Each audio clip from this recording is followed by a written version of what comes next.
Welcome back, old sport, to the land of opportunity. It's time to celebrate the American dream. You know, freedom, prosperity, and social status. It's time for a party. The guests have been invited, the food has been prepared, and the music is playing. We're about to dive into the glitz and glamour of the Roaring '20s, when the economy is booming, and we're ready to put the war behind us and focus on all the pleasures that money can buy. What? You're thinking there should probably be a little bit more depth to the American dream? You're questioning the wisdom of this attitude?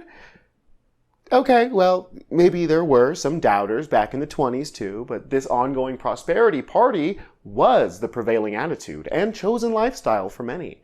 And this attitude, this lifestyle, was captured by F. Scott Fitzgerald's classic novel, The Great Gatsby. Over the next 3 weeks, you'll be reading The Great Gatsby in its entirety. I'll be your weekly guide, and your PDF will serve as your daily guide as you journey through all 9 chapters of this distinctly American story. This week, you'll read chapters 1 through 3. And to get this party started, today's video will introduce you to the Roaring '20s, F. Scott Fitzgerald, The Great Gatsby, and your lesson agenda for the week. Get ready for a wild time, my friends, as we view the American dream through the eyes of one of modernism's greatest authors.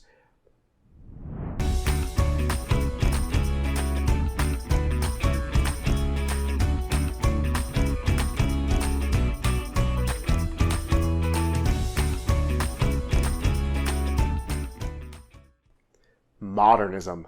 You've seen a lot of the experimental techniques, the altered timelines, fragmentation, multiple points of view, stream of consciousness, and subjectivity. You understand the impact of World War I and how young people felt like nothing was lasting, nothing was permanent. The world was fragile. They had lost faith in the traditional structures and values that once gave life meaning and stability. In a word, they were disillusioned. Now, on the surface, a lot of them may not have looked disillusioned. Many of them looked like they were living it up and having a good time. Money was plentiful, and life was an ongoing party. And this contrast, this tension between disillusionment and carefree living defined the era we know as the Roaring '20s.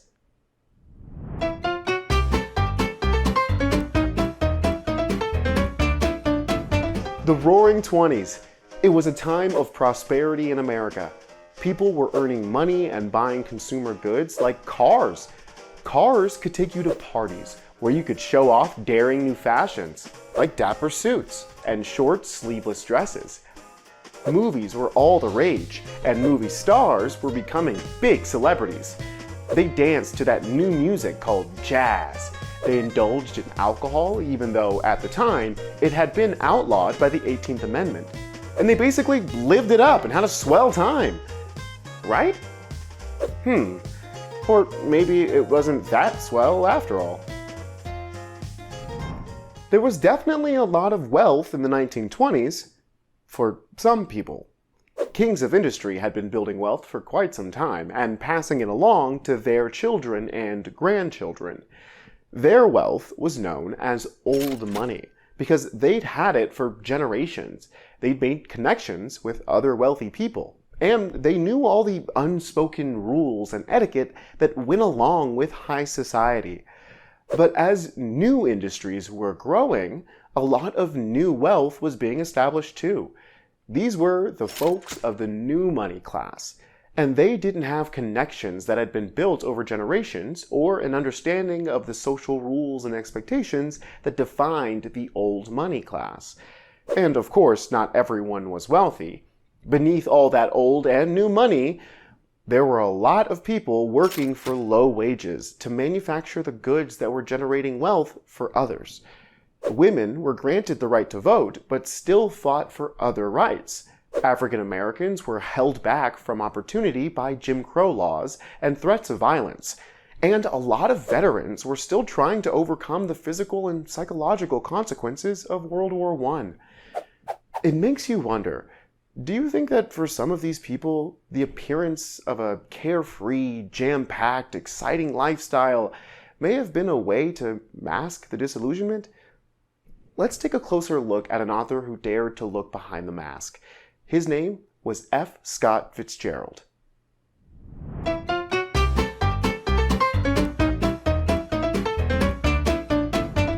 F. Scott Fitzgerald was born in St. Paul, Minnesota in 1896. His full name was Francis Scott Key Fitzgerald, in honor of the Star-Spangled Banner author who happened to be a Fitzgerald family ancestor. Fitzgerald's father was proud of his heritage and traditional values, but his son came to question the American dream. F. Scott Fitzgerald was a World War I veteran with a talent for writing and an infatuation for a Southern belle named Zelda Sayre. The two met when Fitzgerald was stationed in Alabama, but Zelda refused to marry him until he found financial success with his first novel, This Side of Paradise. In 1924, the flashy young Fitzgeralds moved to Paris with their young daughter, lived among expatriates, and indulged in everything that defined the Roaring Twenties, like the extravagant spending and fast living represented in one of Zelda's paintings. Beneath that facade, Fitzgerald battled alcoholism, and Zelda struggled with mental health issues. Eventually, Fitzgerald died from a heart attack at the young age of 44. Zelda died tragically at 48, as the victim of a fire that swept through a treatment facility where she was a resident. But F. Scott Fitzgerald's literary legacy lives on in the works he left for us, especially in the masterpiece of modernism called The Great Gatsby.